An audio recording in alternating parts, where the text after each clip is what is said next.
Hi, this is Reinhard from everydaysystems.com.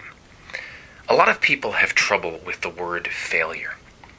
I actually think it's important to come to grips with the word failure, and I'm going to talk a little about how and why to do that today. Replacing the word failure with some euphemism, or pretending it doesn't exist, is dangerous. The word may be harsh, but the reality is harsher, and the reality isn't going away. When you use euphemisms, the failure is still there. In fact, it's all over the place. It then infiltrates big tracts of your language. It hides behind other nicer seeming words. And then you can't trust those other nicer seeming words anymore. They've been tainted. An enemy that was out in the open is now hiding in the jungle. You have to worry about being ambushed all the time. By using a clear, unambiguous, uncompromising word, you contain the concept. You prevent it from seeping in to the rest of your language. Don't wallow in failure, but don't blind yourself to it.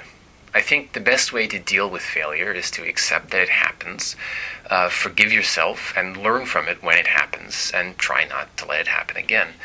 If you pretend it's not there, you're just going to turn everything into foul is fair mush. Forgive yourself, but forgive yourself for something.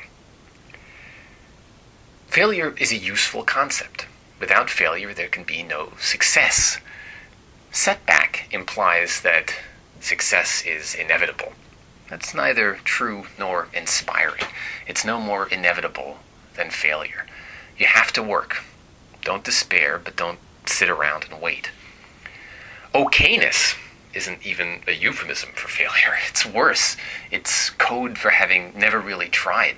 It's nothing towards which one aspires. It's about not aspiring at all. You often hear the world isn't black and white, it's shades of gray. This is true, in a way, but is it useful? Effective moral action requires upping the contrast a little, or a lot. So, no, black and white is too simple, but I think the more fashionable shades of gray has its risks too. One of the chief advantages of the no-S diet, for example, is that it forces sharp distinctions, not because this presents the most accurate picture of the world, but because it enables effective action in the world. You need to see failure clearly to avoid it. Did you swerve a bit more than you absolutely needed to? Maybe so, but at least you saw the danger and swerved. It's not shades of gray versus black and white. It's about the appropriate level of contrast. If everything is a gray soup to you, morally or otherwise, you'll never get anything done, except maybe pat yourself on your back for the bootless fidelity of your moral vision.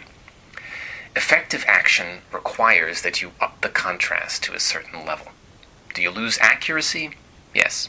But our job is not to describe the world in all its exceptional detail. Our job is to act in it. Can you overdo this? Of course. Every evil has an equal and opposite evil.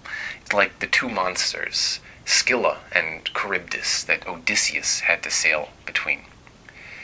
But I'd say most people, diet-wise, err on the side of low contrast. They worry about black and white Charybdis when gray Scylla is having them for lunch, or as a midnight snack. No-S makes the bulk of your eating decisions a simple binary right-wrong. Is there some gray around the edges? Sure. Is there a lot of gray on the weekends? Yes.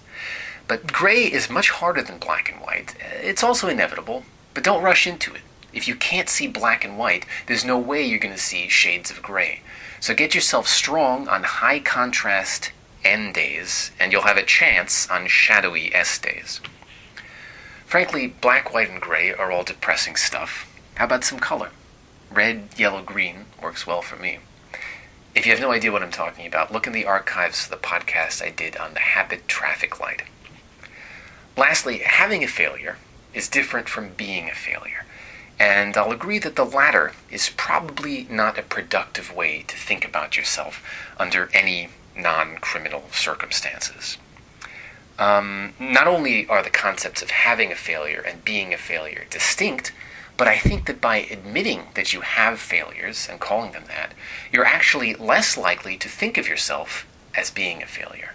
Because by talking about having failures, you take this bad thing that clearly exists in the world and has some relation to you, and you acknowledge its badness and its relation to you while still keeping it separate from you.